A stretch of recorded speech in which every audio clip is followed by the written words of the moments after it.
Right now, at this exact moment, you are carrying inside your mind a colossal arsenal of knowledge. You have read the books, you have watched the lectures, you understand the spiritual principles, you can quote verses, you can explain theories, you can debate philosophy. If we were to look at your intellect today, it would resemble a massive tree, thick trunk, strong branches, vibrant green leaves reaching toward the sky. But when we examine your bank account, when we look at your physical health, when we step quietly into your home and observe the emotional atmosphere there, something feels wrong. There are no fruits, not one.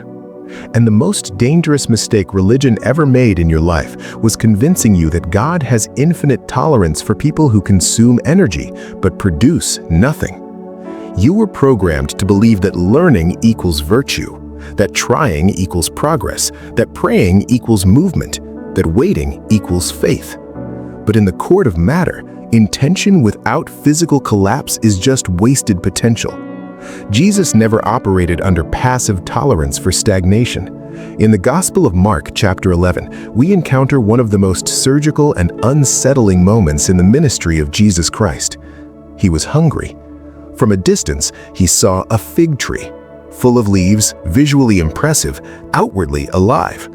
But when he approached it seeking nourishment, he found nothing, only leaves. What happened next was not emotional frustration. It was not divine impatience. It was law enforcement. Jesus looked at a biological structure that absorbed nutrients from the soil, drank water from the earth, occupied physical space in the world, but refused to convert that energy into substance, and he issued a command: "May no one ever eat fruit from you again." And the tree withered from the roots. Immediately. Leaves are appearance. Fruit is substance. Leaves are the motivational videos you binge every day. Leaves are the repeated prayers that never convert into disciplined action. Leaves are the theories you collect to feel superior. Fruit is measurable transformation. And here is the uncomfortable truth. The universe does not reward foliage. It responds to yield. Now let's descend deeper.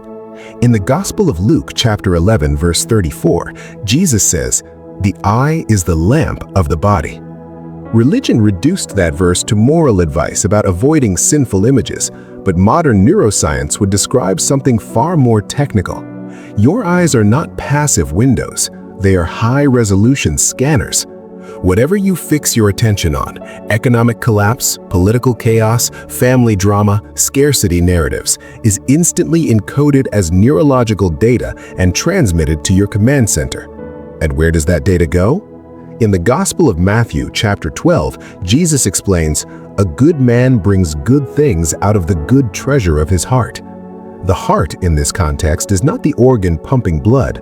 It is storage, archive, subconscious repository.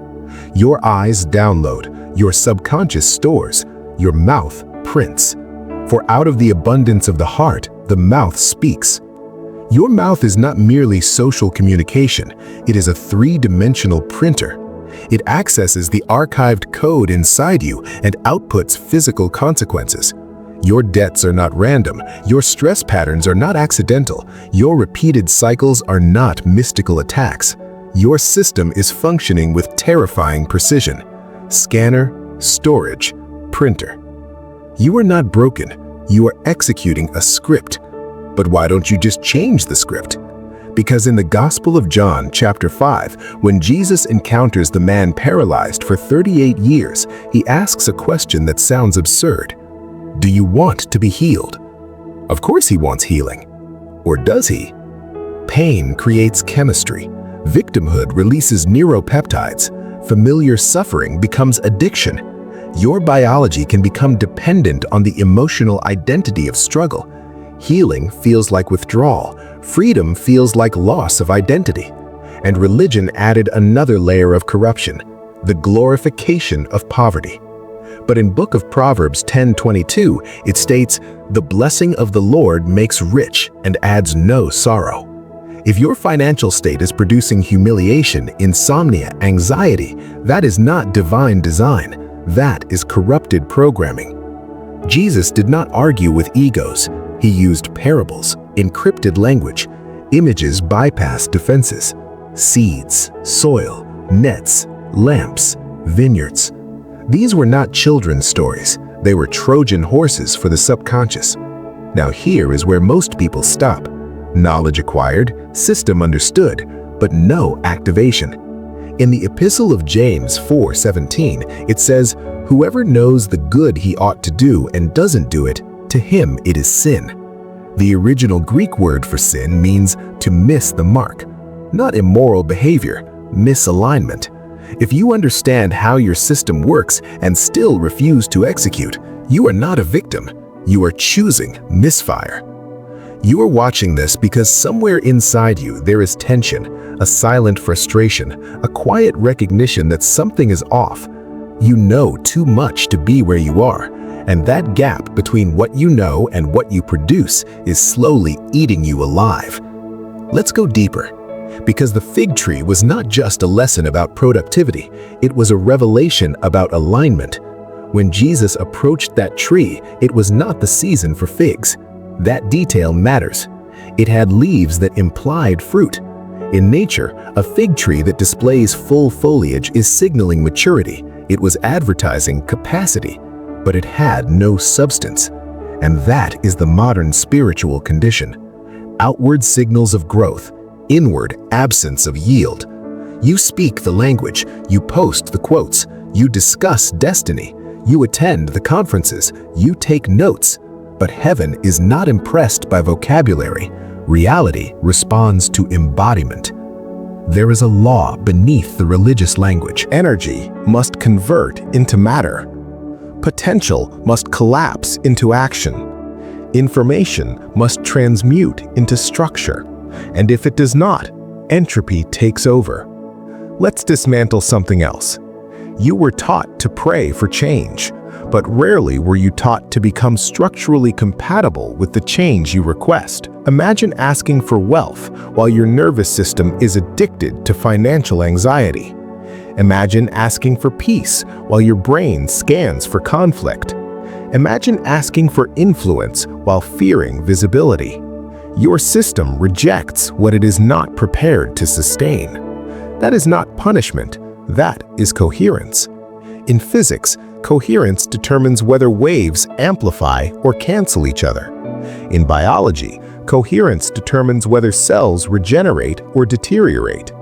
In your life, coherence determines whether vision materializes or dissolves. Now let's talk about attention.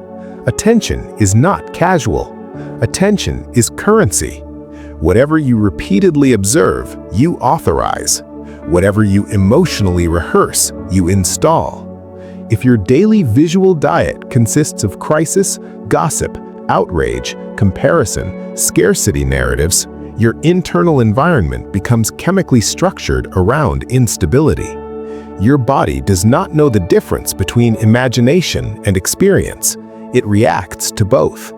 If you rehearse failure internally, your physiology adapts to it. Your muscles tense, your cortisol rises, your posture shifts subtly, your tone changes, and over time, your external environment begins to mirror your internal baseline, not mystically, mechanically. Now understand something critical. Your subconscious does not process negation. When you say, "I don't want to be broke," the dominant image is still poverty. When you say, "I'm tired of failing," the dominant emotional signature is failure. Language shapes neural pathways. Neural pathways shape perception. Perception filters opportunity. Opportunity determines outcome. This is why most people pray for transformation while continuously reinforcing the identity they want to escape. You cannot print abundance from a scarcity template. You cannot embody authority while rehearsing inferiority. You cannot command reality while internally negotiating with fear. Let's address the addiction layer. Pain is predictable, and the brain prefers predictable pain over unpredictable growth. Growth destabilizes identity. It demands new behaviors, new environments, new boundaries. And here is where most people sabotage themselves. They receive insight, they feel activated, they feel inspired. But when it's time to execute consistently, their nervous system interprets the unfamiliar as danger. So they retreat to familiar mediocrity. Not because they are incapable, but because their internal wiring is loyal to their past. If you want fruit, you must betray the comfort of leaves. Now let's confront the environment factor.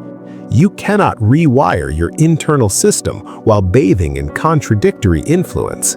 If you spend hours around people who mock ambition, normalize scarcity, criticize risk, and celebrate resignation, your mirror neurons will synchronize with their emotional baseline. This is not motivational rhetoric, it is neurological contagion. Your brain absorbs posture, tone, emotional patterns, even breathing rhythms from those around you. And over time, your aspiration weakens. You begin to doubt the very impulses that once ignited you. That is why isolation precedes transformation. Before major miracles, rooms were cleared, noise was removed, crowds were dismissed, silence was created. Not as ritual, but as containment. A nuclear reactor without containment destroys its surroundings. Power without discipline self-sabotages. Intensity without structure burns out. So here is the protocol. First, detox your input. Reduce artificial stimulation. Silence the endless stream of distraction. Let your dopamine receptors recalibrate. When your nervous system is no longer overstimulated, clarity sharpens. Second, audit your language. For 7 days, observe every self-description. Notice how often you declare limitation.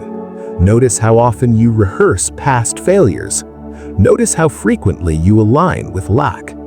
Every declaration is code. Third, shift embodiment. Stand differently, move differently, speak slower, hold eye contact longer. As much as your brain informs your body, authority can be rehearsed physically before it is believed internally. Fourth, execute something measurable, not massive, measurable. Action breaks paralysis. Completion rewires identity. Identity determines destiny. Now let's dismantle the mystical misunderstanding of waiting on God. Waiting was never passive.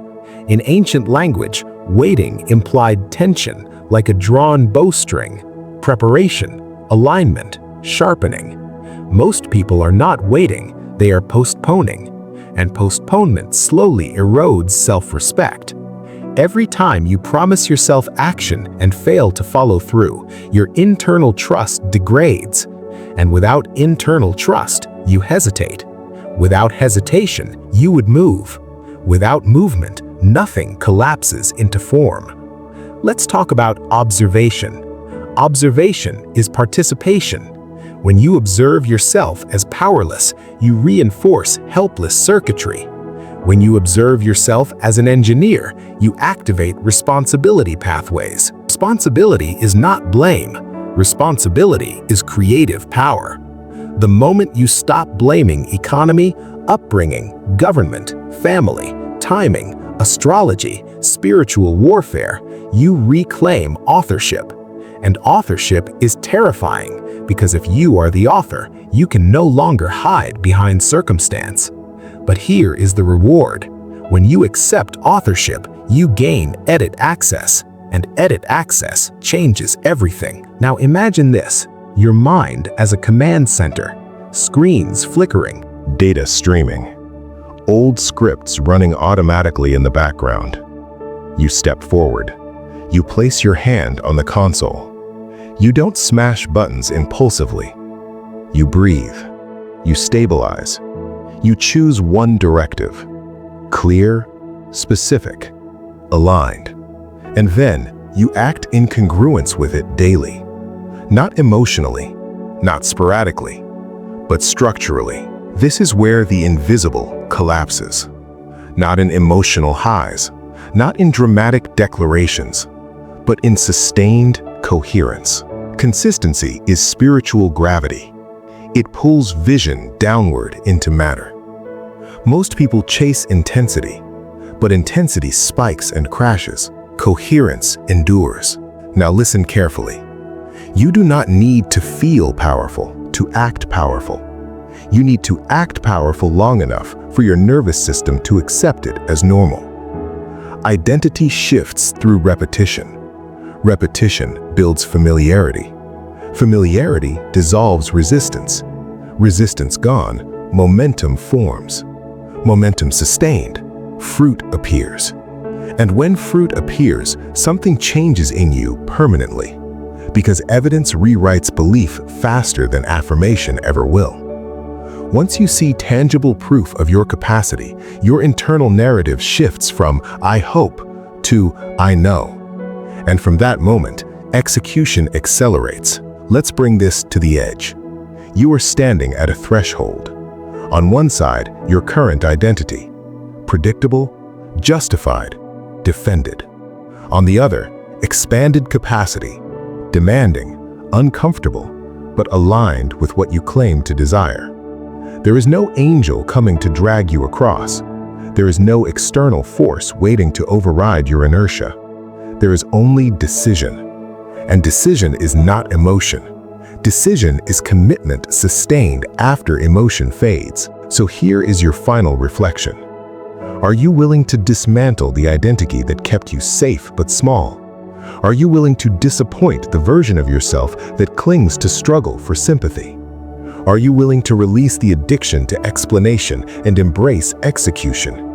Because fruit requires pruning, growth requires pressure, and authority requires ownership. Close your eyes for a moment, not as ritual, as recalibration. Breathe slowly. Feel the weight of your body. Recognize that you are not fragile. You are adaptive. You are programmable. You are responsive to structure. Now imagine your life 1 year from today if you execute daily without negotiation. See the financial shift. See the physical vitality. See the relational stability. See the calm. Not fantasy, projection based on action. Now imagine 1 year from today if nothing changes. Same excuses, same habits, same environment. Which future feels heavier? That heaviness is data. Use it. Open your eyes. This is not about mystical dominance over the universe. This is about disciplined alignment within it. You do not command reality through arrogance. You influence it through coherence. You do not collapse probability with desperation. You shape outcome with sustained structure. The era of passive spirituality is over. The era of embodied authority begins now. No dramatic vow, no public performance, just disciplined execution. And if you truly choose it, then your life will not need to announce transformation. It will display it. Leaves are loud. Fruit is undeniable. The command center is yours. Act accordingly. Good. Now we move into the layer most people avoid. Because information is exciting, activation is uncomfortable, but maintenance is where empires are built or abandoned. You don't fail because you lack inspiration. You fail because you underestimate resistance. The moment you decide to evolve, resistance activates. Not externally first, internally.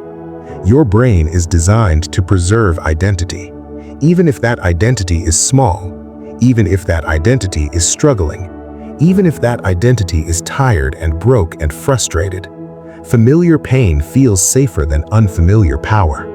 And this is where the illusion of spiritual attack often hides a biological truth.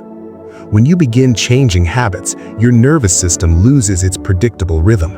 When you reduce distractions, silence exposes unresolved thoughts. When you stop complaining, you feel the weight of responsibility. When you stop blaming, you feel the pressure of choice. And pressure reveals structure. Now understand this. Pressure is not punishment. Pressure is revelation. If you place pressure on a weak beam, it cracks. If you place pressure on reinforced steel, it stabilizes. So the question is not whether pressure will come. It will. The question is, have you reinforced your internal architecture? Let's reinforce it. Discipline is not intensity. It is predictability. Your nervous system relaxes when it trusts routine. If you wake up at inconsistent times, consume random information, work sporadically, react emotionally, your system remains in chaos mode. Chaos mode prevents long-term creation. You cannot build structure from instability. So you design a rhythm. Wake time, input time, work block, movement, reflection. Not because it is trendy, but because repetition builds neurological safety. When your brain feels safe, it stops scanning threats. When it stops scanning for threats, when creativity increases, opportunity becomes visible. Most people don't lack opportunity. They lack perceptual clarity. Now let's address money specifically. Money is neutral stored energy. It amplifies who you already are. If you are anxious, money magnifies anxiety. If you are disciplined, money magnifies discipline. If you are generous, money magnifies generosity. So when people say, "I want more money," what they often mean is, "I want relief." But relief does not come from money. Relief comes from internal order. Without internal order, financial growth creates psychological instability. That's why some people sabotage after success. Their nervous system cannot metabolize expansion. So if you want financial increase, increase emotional regulation first. If you want influence, strengthen character first. If you want scale, stabilize identity first. Expansion without containment collapses. Now let's go into something deeper. Silence. Silence is terrifying for those addicted to noise, because silence exposes self-dialogue, and self-dialogue reveals belief. Sit alone without a phone for 20 minutes. No music, no scrolling, no stimulation. Listen to what your mind says. You will discover the real script running your life, not the script you post, not the script you declare publicly, the internal script. If that script says, "I'm behind, I'm unlucky, I always mess up, I never finish, I'm not like them," then your external life is simply obeying orders. Rewrite begins with awareness. You cannot reprogram what you refuse to observe. Now, execution is not glamorous. It is boring, repetitive, uncelebrated. But repetition is what makes identity solid. The gym is boring. Saving money is boring. Studying when tired is boring. Saying no is boring. But boredom is the bridge between intention and transformation. Most people crave emotional spikes, but growth hides in monotony. If you can fall in love with monotony, you become unstoppable. Because while others wait for motivation, you move regardless. Now let's dismantle motivation. Motivation is emotional weather. It changes daily. If you only act when motivated, you will produce seasonal results. Consistency requires something deeper than motivation. It requires standard.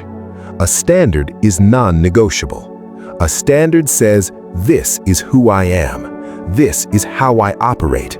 This is what I tolerate. This is what I refuse." Standards eliminate internal debate. Debate drains energy. Decision conserves it. Now understand this clearly. You do not rise to the level of your goals. You fall to the level of your systems. If your system is weak, your goals remain fantasy. If your system is strong, your goals become inevitability. So what is a system? A system is a set of repeated behaviors aligned with a clear direction. Daily writing, daily outreach, daily training, daily studying, daily investing, daily prayer with execution attached. Not emotional prayer, directive prayer. prayer that ends with action. Faith without structure becomes delusion. Structure without faith becomes rigidity. But when faith informs structure and structure sustains faith, power stabilizes. Now let's confront ego. Ego loves dramatic transformation. Ego loves grand declarations. Ego loves announcing change. But real change is quiet. Real change is subtle. It is saying no to one impulse. It is finishing one task fully. It is keeping one promise to yourself. Small, kept promises rebuild self-trust. Self-trust builds confidence. Confidence fuels expansion. Expansion produces fruit, and fruit silences doubt. Let's return to the image of the command center. The lights are steady now. No alarms, no chaos, just awareness. You see the old scripts still available. You see the temptation to revert. You see the comfort of old habits. But you also see the new pathway. It is narrow, demanding, precise. And this is where maturity enters. Maturity is choosing long-term reward over short-term relief every day, without applause, without validation, without immediate results, because results lag behind repetition. Farmers do not scream at soil. They plant, they water, they wait, they maintain. Then harvest comes. You are both farmer and field. Plant disciplined thought, water it with action, protect it from toxic influence, and harvest becomes inevitable. Now let's elevate this further. You say you want authority. Authority is self-governance first. If you cannot govern your sleep, your words, your impulses, your focus, you cannot govern influence. Govern yourself, then your environment shifts. Not because you forced it, but because coherence attracts alignment. People trust stability. Opportunities move toward clarity. Resources follow structure. Chaos repels support. Order attracts it. So if you want a different life, stop seeking dramatic intervention. Build internal order so consistently that your external world has no option but to reorganize around you. And understand this final truth. There is no final breakthrough moment. There is accumulation, layer upon layer, upon choice, and upon repetition, until one day you look back and realize you are no longer who you were. Not because of one speech, not because of one prayer, not because of one emotional surge, but because you chose daily execution over daily excuse. Now, breathe again. Feel your posture. Notice your awareness. Nothing mystical just happened, but something structural did. Clarity. And clarity removes hiding places. From this point forward, if you stagnate, it will not be confusion. It will be choice. And that is power. You wanted depth. This is depth. No hype, no fantasy, no cosmic arrogance. Just responsibility, structure, execution. Leaves are easy. Fruit requires governance. So govern. This is the final layer. Not emotion, not inspiration. Decision sealed in behavior. Right now, there is a version of you listening carefully, and there is another version of you already looking for a softer interpretation. One wants elevation, the other wants comfort. Only one survives. You have spent years gathering information, analyzing, watching, learning, consuming. But consumption without conversion becomes self-betrayal. Because once you know, you cannot unknow. From this moment forward, if you repeat the same patterns, it will not be ignorance, it will be agreement. Agreement with mediocrity, agreement with stagnation, agreement with smallness.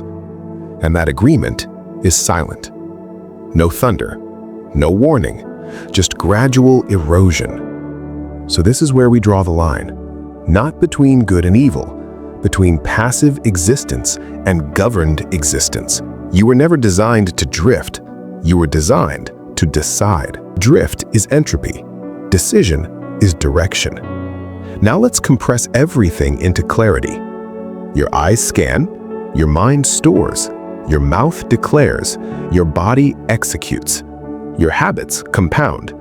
Your identity solidifies. Your life reflects. That is the cycle. Break it intentionally or it runs automatically.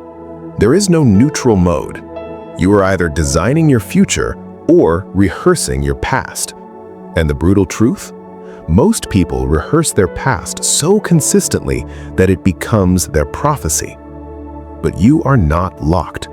You are patterned, and patterns can be replaced. Not instantly, not emotionally, but structurally. Here is what changes everything. You stop negotiating with yourself. No more, "I'll start Monday. I'll begin next month. I just need to feel ready. I need the perfect moment." There is no perfect moment. There is only a chosen moment. And that moment is always now. You don't need another breakthrough. You need a standard.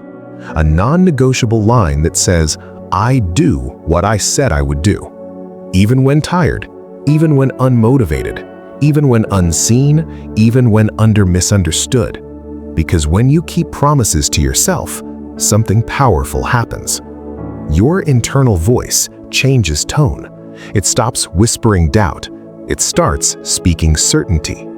And certainty is magnetic. Not mystical, magnetic. People feel it. Opportunities respond to it. Circumstances bend around it because stability attracts. Now listen carefully. You will not feel transformed tomorrow. You may not see dramatic results next week. But if you execute for 90 days without breaking your standard, you will not recognize yourself. If you execute for 1 year, your environment will reorganize. And if you sustain it for 5, people will call you lucky. They will not see the governance. They will only see the fruit. And fruit does not argue. It proves. So this is the closing command. Not a chant, not a ritual, not a mystical decree. A contract with yourself. From this point forward, you audit your inputs. You guard your language. You regulate your body. You design your days. You execute your priorities. You finish what you start. No drama, no announcement, no performance. Just governance. Because authority is quiet. Authority does not beg. It does not complain.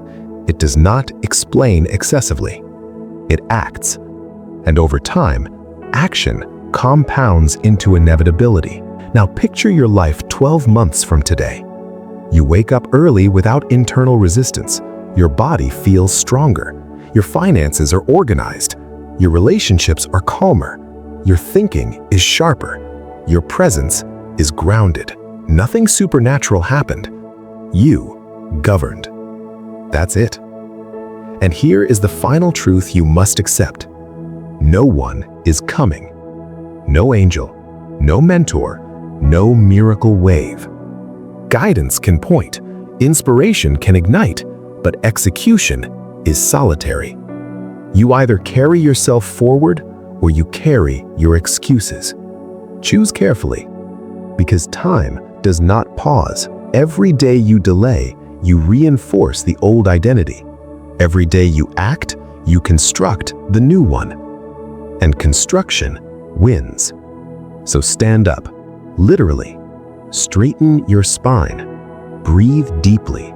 Feel the weight of your own presence. You are not fragile. You are not cursed. You are not behind. You are responsible. And responsibility is power. This is not about dominating the universe. It is about mastering yourself so completely that your external world has no choice but to reflect your order. You wanted transformation. Transformation is repetition. You wanted authority? Authority is self-governance. You wanted fruit. Fruit grows where discipline is planted daily. No more leaves. No more consumption without creation. No more rehearsing potential. From this moment forward, you execute. Quietly, consistently, relentlessly. And when the results come, and they will, you will not need to declare government assumed. It will be visible. Session closed. Now act.